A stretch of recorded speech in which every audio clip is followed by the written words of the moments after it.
Assalamualaikum warahmatullahi wabarakatuh. Waalaikumsalam warahmatullahi wabarakatuh. Innal hamdalillah nahmaduhu wa nasta'inuhu wa nastaghfiruh wa na'udzu billahi min shururi anfusina wa min sayyiati a'malina. Man yahdihillahu fala mudilla lahu wa man yudlil fala hadiya lahu.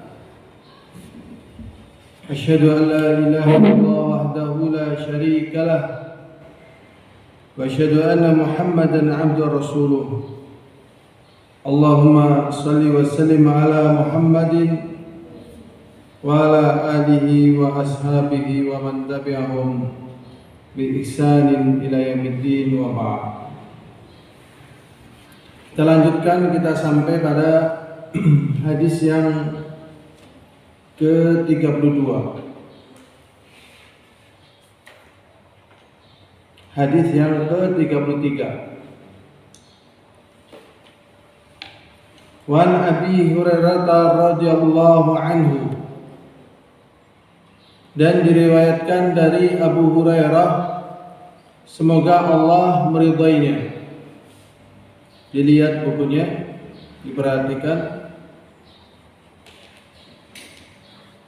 Abu Hurairah namanya adalah Abdurrahman bin Sakhr Ad-Dawsi, seorang yang mukthirun al-hadits, banyak meriwayatkan hadis. Dawsi dari wilayah Yaman. Di sini diriwayatkan dari Abu Hurairah radhiyallahu taala anhu, dari Nabi Muhammad sallallahu alaihi wasallam, as-sadiqul masduq, yang jujur dan dibenarkan ucapannya. Beliau mengatakan, laula an asyqa ala ummati, jika tidak memberatkan bagi umatku, la amartum bisiwaki 'inda kulli shalah, maka aku akan perintahkan mereka untuk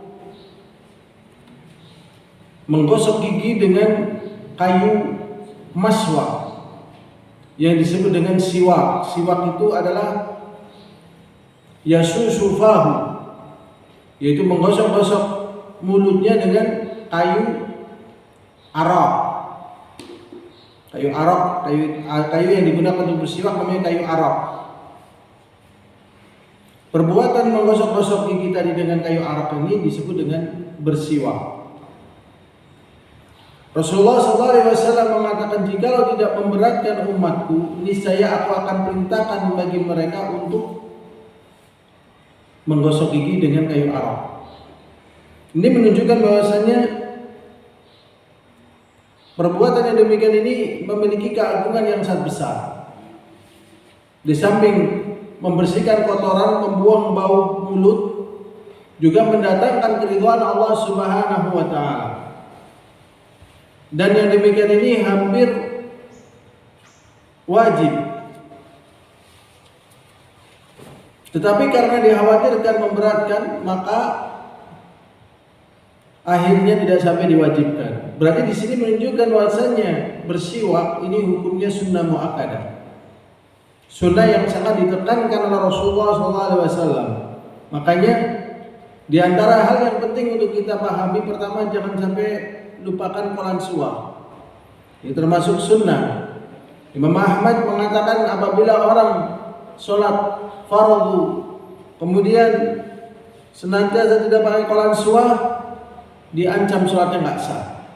Berarti ini penting pakai kolan suwak. Kemudian juga pakai minyak wangi.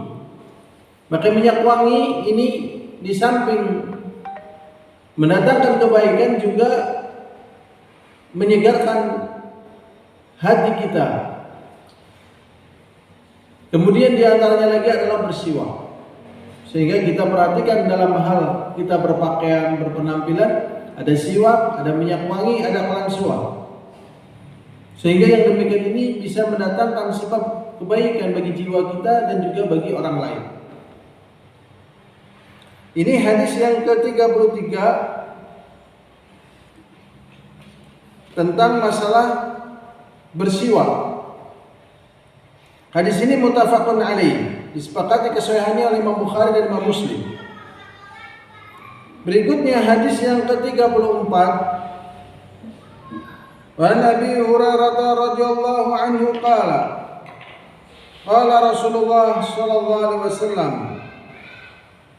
Dari Abu Hurairah, semoga Allah meridainya, Rasulullah sallallahu alaihi wasallam bersabda, al-fitratu khamsun. Fitrah sesuatu yang memang menjadi kebaikan asal bagi manusia, fitrahnya.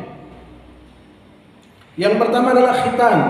Khitan bahasa kitanya supit atau sepit atau khitan juga atau sunat bahasa kitanya. Khitan bahasa hadisnya. Khitan bagi laki-laki hukumnya wajib, bagi perempuan hukumnya sunnah. Sehingga banyak wanita yang tidak khitan. Khitan dilakukan sebelum balik, karena kalau balik akan terbuka aurat.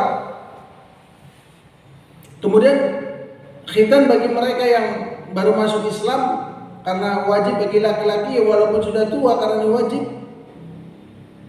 Jadi khitan juga. Wallahualam dengan masalah auratnya.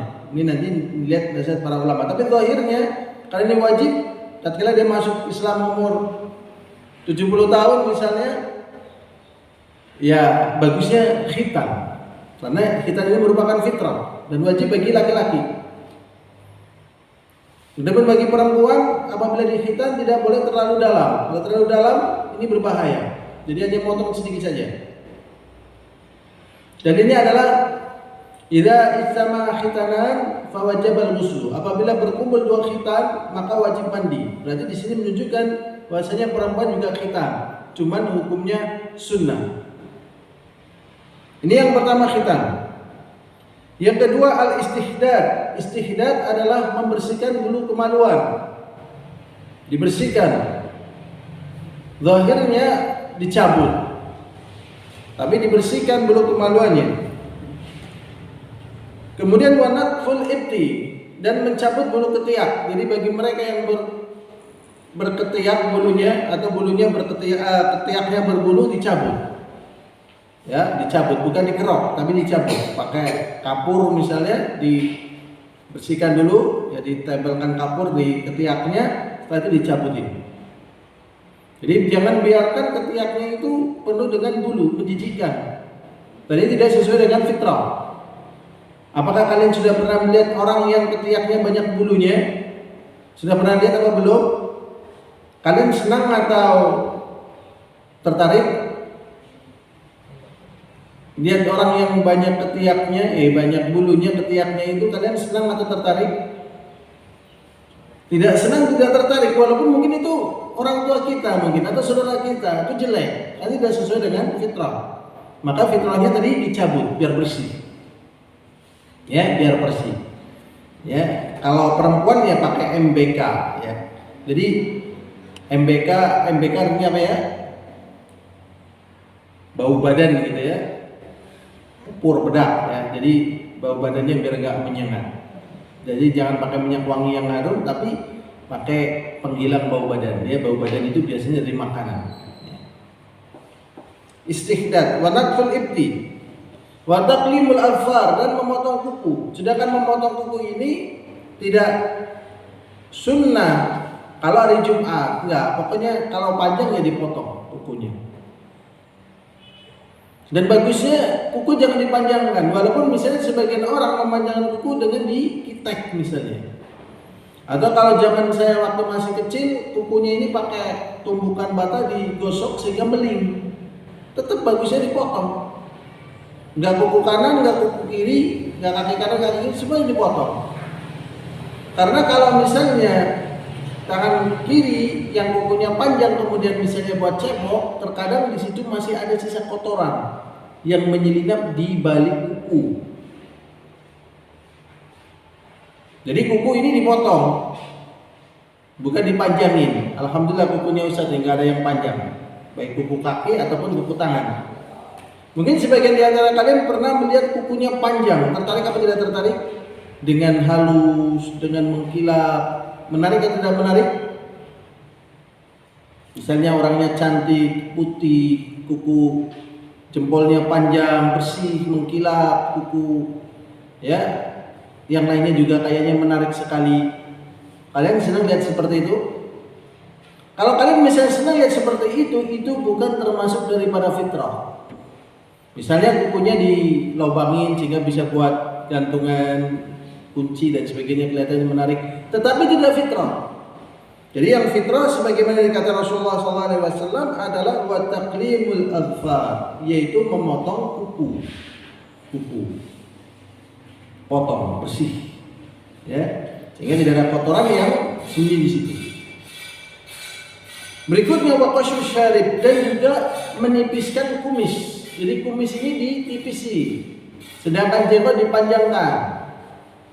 Sebagian orang kumisnya terlalu panjang sehingga menutupi mulut, maka ini di samping mengganggu makanan kalau masuk, gak enak kalau bicara, maka kumisnya ditipisin.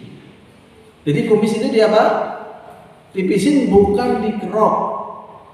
Kalian suka kumis tipis atau kumis dikerok atau kumis panjang? Katwan suka kumis panjang, kumis tipis atau kumis diterok? Katwan kumis ditipisin, ya kan? Katwan belum keluar kumisnya ini, nanti keluar. Kalau perempuan keluar kumisnya gimana? Bagusnya dikerok, ditipisin atau gimana nih, Firman? Ditipisin. Masa perempuan kumisnya keluar ditipisin, man? Gimana nih bagusnya, man? Zahirnya dibiarin ya. Itu biasanya karena ada hormonal. Kalau ditipisin nanti tumbuhnya malah tambah panjang-panjang, repot malah. Dan kumis yang ada perempuan biasanya kumisnya tipis ya. Sudah pernah lihat perempuan ada kumisnya? Kasihan atau bagus? Kasihan ya. Kasihan itulah. Ya, bagi perempuan itu tidak sempurna. Jadi perempuan itu memang hormonnya nggak ada kumisnya. Kalau laki-laki keluar kumis, gitu, ya. Jadi ini bagi laki-laki diantaranya menipiskan kumis. Satu hadis lagi, hadis yang diriwayatkan dari Anas bin Malik radhiyallahu taala anhu. Ya, hadis Anas bin Malik, seorang sahabat Rasulullah, pelayan Rasulullah selama 9 tahun, melayani wudu beliau dan seterusnya. Dari Anas bin Malik radhiyallahu taala anhu, semoga Allah meridainya. Qala, beliau berkata, waqata lana fi qassi syarib. Rasulullah sallallahu alaihi wasallam menentukan waktu bagi kami untuk menipisi kumis, wa taqlimul adfar, dan juga memotong kuku, wa nadfil ibad, dan juga mencabut bulu ketiak, wa halqin anah, dan juga mencukur bulu kemaluan. Bayangkan 1400 tahun yang lalu sudah diajarin seperti ini, membersihkan bulu kemaluan. Dan yang demikian ini tidak saru, tidak jelek, tidak porno, tetapi di sini kebersihan secara detail, mencukur bulu kemaluan. Alanatruka, supaya kita jangan meninggalkan di dalam lapan tersebut semuanya akthar min arba'ina lailah, lebih daripada 40 hari. Jadi batas maksimalnya kumis, kemudian kuku, kemudian mencabut bulu ketiak, mengorok bulu kemaluan, maksimalnya jangan lebih dari 40 hari. Biasanya kalau misalnya sudah lebih 40 hari, kondisinya sudah tidak memungkinkan. Ini saja yang bisa kita ambil pelajaran dalam pagi hari ini. Yang bisa tinggal dihafal ya, kapan-kapan kita murojaah. Semoga ini bermanfaat. Walhamdulillahirabbil alamin. Assalamualaikum warahmatullahi wabarakatuh. Waalaikumsalam warahmatullahi wabarakatuh.